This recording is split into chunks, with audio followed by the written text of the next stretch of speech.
धीरज भैया जरा सा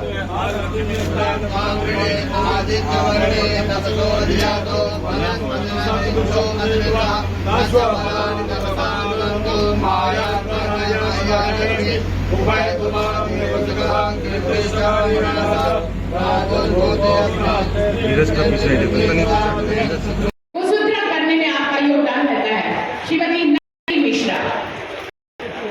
उत्कृष्ट महिला अधिवक्ता समीरा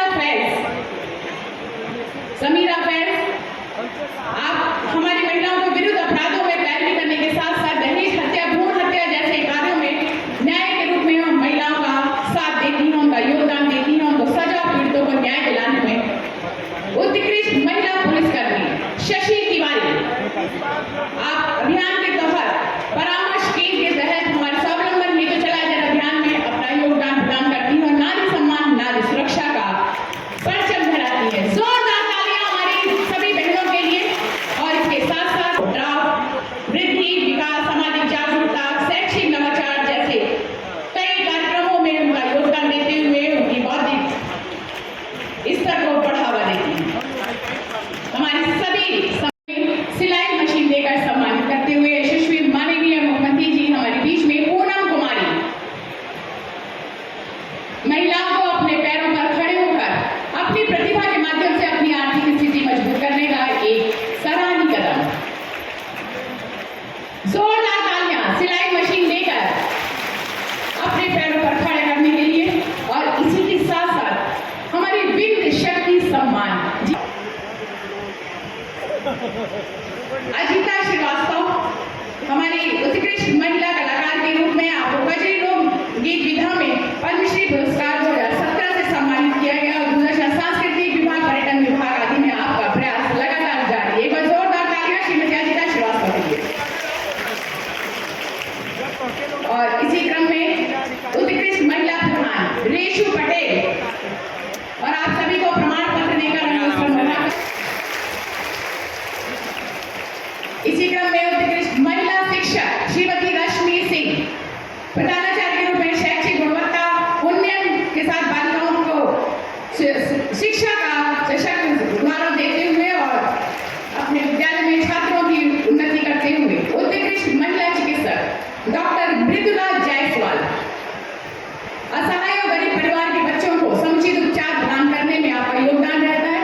नवजात शिशु और बाल सलाहकार के रूप में भी आपका सहयोग हमेशा मिलता रहता है विभिन्न परिवारों को। उत्कृष्ट महिला खिलाड़ी श्रीमती निधि सिंह पटेल, पावर लिफ्टिंग में राष्ट्रीय और अंतर्राष्ट्रीय स्तर पर पदक प्राप्त कर अपने देश का नाम रोशन किया और विभिन्न गोल्ड और सिल्वर मेडल आपको प्राप्त हो चुके हैं। श्रीमती सशक्तिकरण के लिए, उनके सम्मान के लिए कार्य करना है। 15 करोड़ गरीबों को राशन की सुविधा का लाभ उपलब्ध कराया जा रहा है। और आज मैं आपके बीच इसी बात को लेकर के आया हूँ कि प्रदेश में, केंद्र में दोनों सरकारें मिलकर के आगे आने की सुरक्षा के लिए, उनके सम्मान के लिए, उनके स्वावलंबन के लिए पूरी प्रतिबद्धता और ईमानदारी के साथ कार्य करेंगे।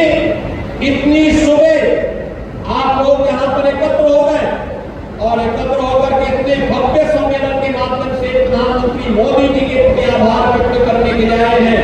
मैं एक बार फिर से महिलाओं को देश की संसद और प्रदेशों की विधानसभाओं में 33% आरक्षण की सुविधा प्राप्त होने के लिए आप सभी को मैं हृदय से बधाई देता हूं, अपनी शुभकामनाएं देता हूं और विश्वास व्यक्त करता हूं कि आने वाले समय में अधिक से अधिक संख्या में विधानसभा और लोकसभा में पहुंच करके महिला सुरक्षा, सम्मान और स्वावलंबन के लिए हमारी बहनें और मजबूती के साथ कार्य कर पाएंगे।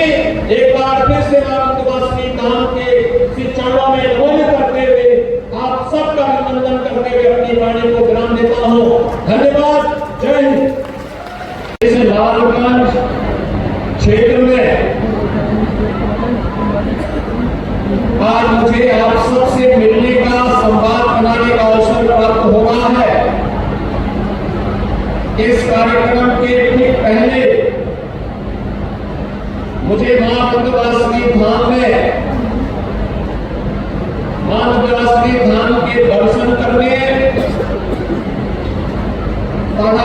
मनोरंजन सरकार के द्वारा श्रद्धालुओं की सुविधा के लिए किए गए प्रयासों और कार्यक्रमों को नजदीक से देखने का अवसर प्राप्त हुआ है। मैं इस अवसर पर उपस्थित आप सभी बहनों का हृदय से अभिनंदन करता हूं, स्वागत करता हूं। आज मिर्जापुर जनपद को पुनः 202 करोड़ रुपए की परियोजनाओं के लोकार्पण और शिलान्यास का सौभाग्य मुझे अन्य जनप्रतिनिधियों की उपस्थिति में प्राप्त हुआ है। इसके लिए भी आप सभी को हृदय से बधाई और दीपावली आदि पर्वों की अपनी शुभकामनाएं भी देता हूं।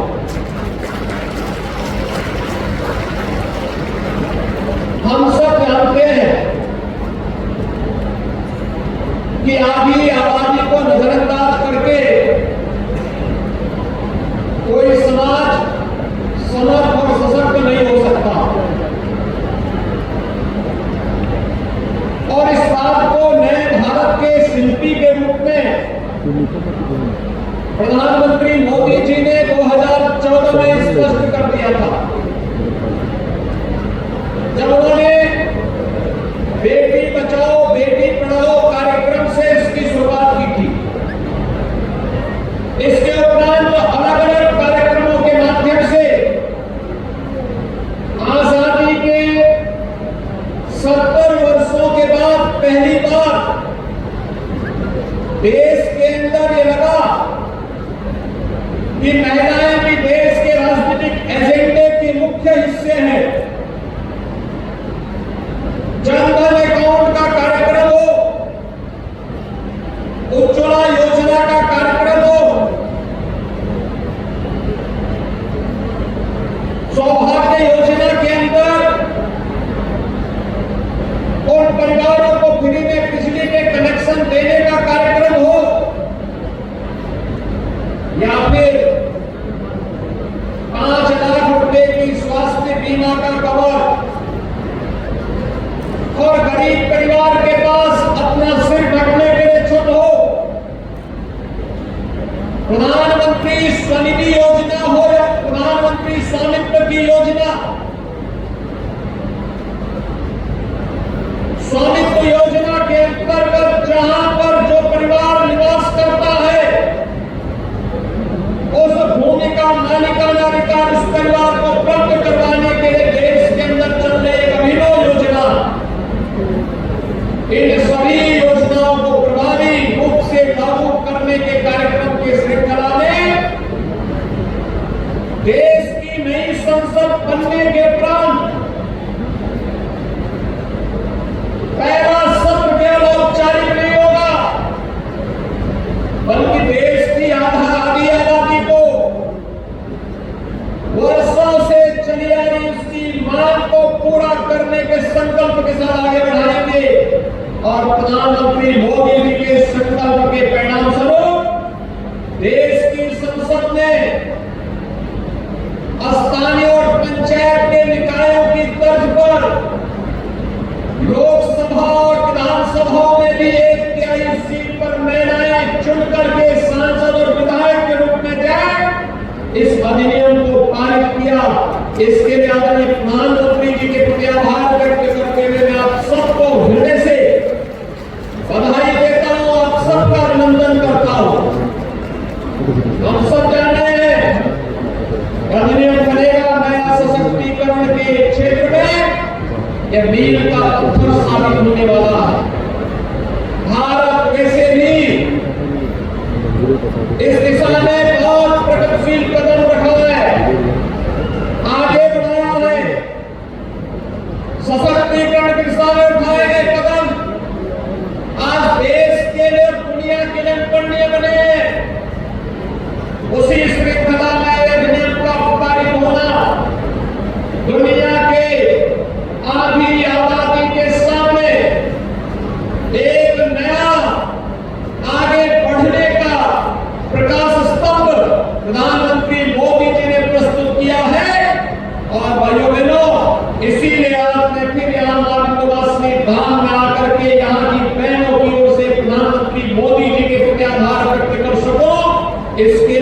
आपके बीच में विशेष रूप से आया हूं। हमारा विंध्यवासिनी धाम नारी शक्ति के सशक्तिकरण का सबसे अच्छा उदाहरण है। याद करिए, एक साथ मां विंध्यवासिनी, मां अष्टभुजी और मां काली को त्रिकोण, याद करिए, महालक्ष्मी, महासरस्वती और महाकाली के रूप में हम सबको जीवन के समग्रता का दर्शन कराता है, हम सबको एक नई प्रेरणा प्रदान करता है और नारी शक्ति के प्रति श्रद्धा और सम्मान का भाव हम सबके मन में सदैव बना रहे। इसी के लिए मां विंध्यवासिनी धाम में इस अच्छे कॉरिडोर का निर्माण कार्य कराया जाता है। आने वाले श्रद्धालुओं को भी समस्या न हो, लेकिन साथ साथ मां के प्रति श्रद्धा का भाव व्यक्त करने के साथ साथ हमारे नौजवानों को अधिक से अधिक मात्रा में रोजगार की सुविधाएं भी उपलब्ध होती हो। मैं देख रहा था, मैं अष्टमी के दिन पूछ रहा था कि मां विंध्यवासिनी धाम में कितने श्रद्धालुओं ने दर्शन किया है। मुझे बताया गया कि अकेले एक दिन में 35 लाख लोग मां विंध्यवासिनी धाम में दर्शन किए। आप घर में आते थे, आज एक दिन में आ रहे हैं दर्शन करने के लिए। ये चीजें दिखाती है सुविधाएं मिलनी चाहिए, कनेक्टिविटी बेहतर होनी चाहिए और जब ये सुविधाएं बेहतर होती है, परिणाम भी उसी प्रकार से बेहतर होते हैं। मुझे लगभग 1 वर्ष पहले यहां आने का सौभाग्य प्राप्त हुआ था और उसके परिणाम उस समय में विधानसभा चुनाव के दौरान आया था। वो हमारे सामने एक चुनौतीपूर्ण कार्यक्रम था। एक तरफ अपने एक युवा विधायक को खोने का गम था और दूसरी तरफ उनकी धर्मपत्नी को ही अपना दल, हमारे सहयोगी दल ने प्रत्याशी बनाकर के उतारा था। और मैं आप सबका आभारी हूं कि आप सबने श्रीमती रिंकी कौर को भारी बहुमत से विजयी बना करके अपना प्रतिनिधित्व उनके हाथों में सौंप करके आज यहाँ को सम्मानित किया, नारी गरिमा की रक्षा करने के लिए अपने आप को समर्पित किया है। इस विषय में आप सबका हृदय से आभार व्यक्त करता हूं। आपने देखा होगा, श्रीमती रिंकी कौर विधायक बनने के बाद अब आपके प्रतिनिधि के रूप में पहला भाषण उनका मंच पर हुआ। आगे महिलाओं के बारे में, विकास के बारे में, यहाँ की समग्र विकास के कार्यक्रमों को आगे बढ़ाने के लिए निरंतर प्रयास कर रही है। हमारे माननीय जनप्रतिनिधिगण निरंतर प्रयास कर रहे हैं और आज उसी की श्रृंखला में मिर्जापुर जनपद विकास की नई ऊंचाइयों की ओर आगे बढ़ता हुआ दिखाई दे रहा है। कोई सोच सकता था पहले कि मां विंध्यवासिनी धाम में इतना अच्छा कॉरिडोर बनेगा? कोई ये सोचता था कि यहां मिर्जापुर जनपद में भी मेडिकल कॉलेज बनेगा?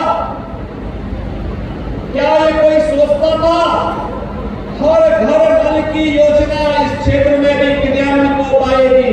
आज तो भाइयों बहनों, हर घर में शुद्ध आरओ का पानी पहुंचाने के बड़े लोग निकले हैं और यहाँ की बहनों की समस्या का समाधान भी करेंगे कि उनको शुद्ध जल की आपूर्ति, शुद्ध जल की आपूर्ति होगी, इसमें कोई संदेह नहीं। लेकिन साथ साथ मां विंध्यवासिनी के नाम पर हमारे मिर्जापुर में भी एक भव्य विश्वविद्यालय का निर्माण हो, इसके लिए भी मैं आप सबको हृदय से बधाई देता हूं। हमारी सरकार ने तय कर लिया।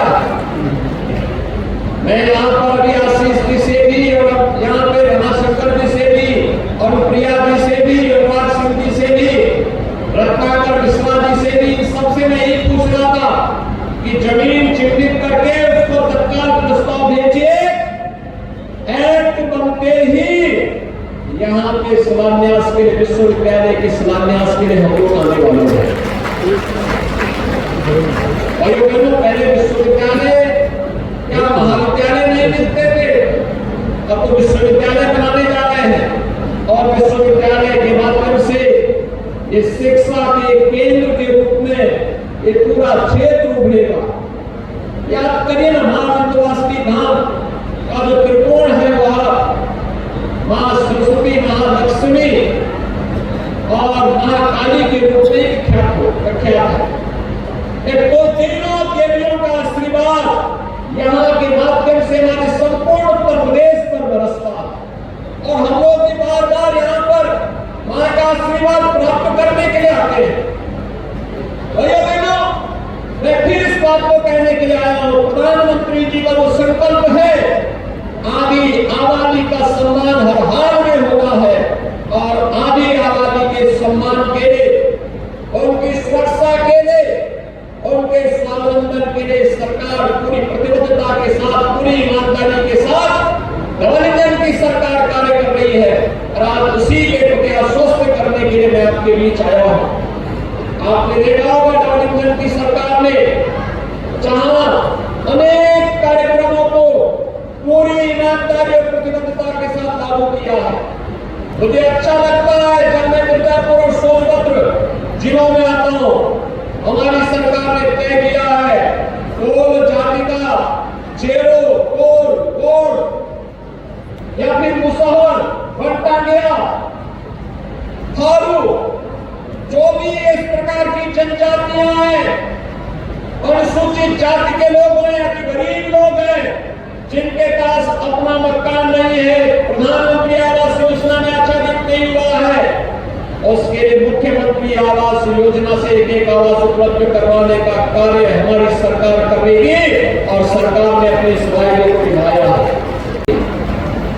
और घर में स्वच्छता के लिए, नारी गरिमा के लिए शौचालय होना ही चाहिए और घर में शुद्ध पेयजल की आपूर्ति की व्यवस्था होनी ही चाहिए और परिवार में 5 लाख रुपए की स्वास्थ्य बीमा का कवर मिलना ही चाहिए और सरकार की परीक्षा की कसौटी थी कोरोना कालखंड। आपने देखा होगा जब विपक्ष के लोग आराम कर रहे थे, अपने अपने लिए ही चिंतित थे, तभी डबल इंजन की सरकार आपके हितों का संवर्धन करने के लिए फ्री में टीका, फ्री में टेस्ट, फ्री में वैक्सीन और फ्री में उपचार के साथ साथ फ्री में राशन की सुविधा का लाभ भी दे रही थी और आज भी दे रही है। भाइयों बहनों, हमारे लिए तो पूरा उत्तर प्रदेश ही परिवार है। प्रधानमंत्री मोदी जी के लिए देश की 142 करोड़ की जनता ही परिवार है और उनके लिए जिस प्रतिबद्धता के साथ वे कार्य कर रहे हैं ये किसी से छुपा हुआ नहीं है और इसीलिए भाइयों बहनों, आज मैं आपसे बताने के लिए आया हूं, सरकार ने इसी क्रम में जो योजनाएं चलाई, मुख्यमंत्री कन्या सुमंगला की योजना, मुझे अच्छा लगता है जब 6 चरणों में पैसा बेटी के खाते में जाता है, बेटी के जन्म लेने के साथ और बेटी के स्नातक तक की पढ़ाई में योगदान देने के लिए पहले 15,000 रुपया हम देते थे, नए सत्र में हम उसको 25,000 रुपया करने जा रहे हैं। 25,000 रुपए की राशि बेटी को मिलेगा। बेटी की शादी के लिए 51,000 रुपए की राशि सरकार दे रही है। मुख्यमंत्री कन्या सुमंगला योजना में प्रदेश की 17 लाख बेटियां आच्छादित हो चुकी हैं। यानी 19 में हमने प्रारंभ किया, अब तक 17 लाख बेटियों को इसका लाभ मिल रहा है। लेकिन साथ साथ मुख्यमंत्री सामूहिक विवाह योजना में अब तक 3,10,000 से अधिक बेटियों की शादी के लिए 51,000 हर बेटी की शादी के लिए भी सरकार ने उपलब्ध करवाए हैं।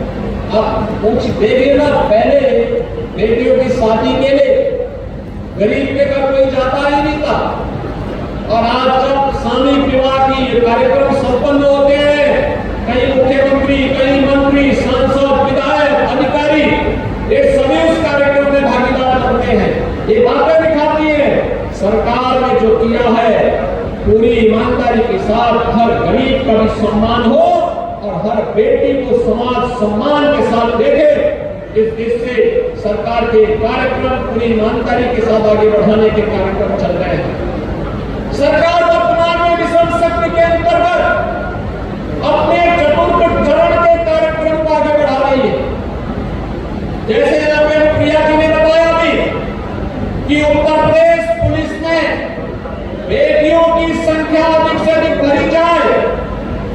1947 से लेकर 2017 तक केवल 10,000 महिला कार्मिक उत्तर प्रदेश पुलिस बल का हिस्सा थी। और आप मुझे बताते हुए प्रसन्नता है, उत्तर प्रदेश पुलिस बल में 40,000 महिला कार्मिक वर्तमान में कार्यरत है।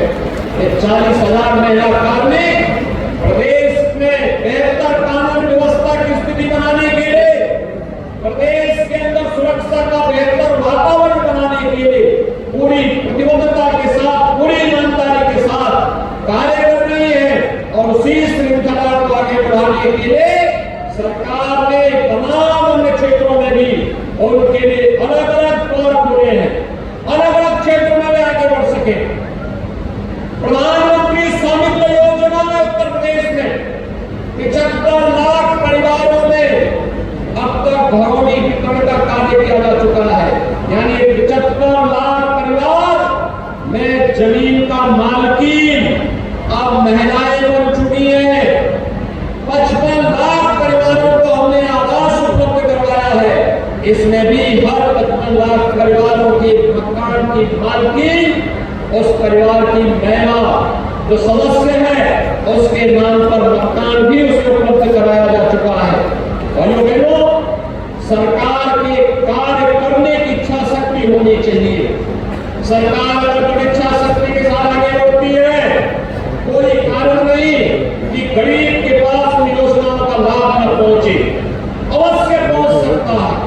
पहले 300 रुपए की निराश्रित पेंशन दी जाती थी। आज मुझे प्रसन्नता है, हमारी सरकार ने 300 रुपए की पेंशन की राशि को बढ़ा करके आज इसे 1,000 रुपया प्रतिमाह किया है। और लगभग 30 लाख निराश्रित महिलाओं को हर वर्ष 12,000 रुपए की पेंशन की राशि हम लोग उपलब्ध करवाने का कार्य कर रहे हैं। ये सरकार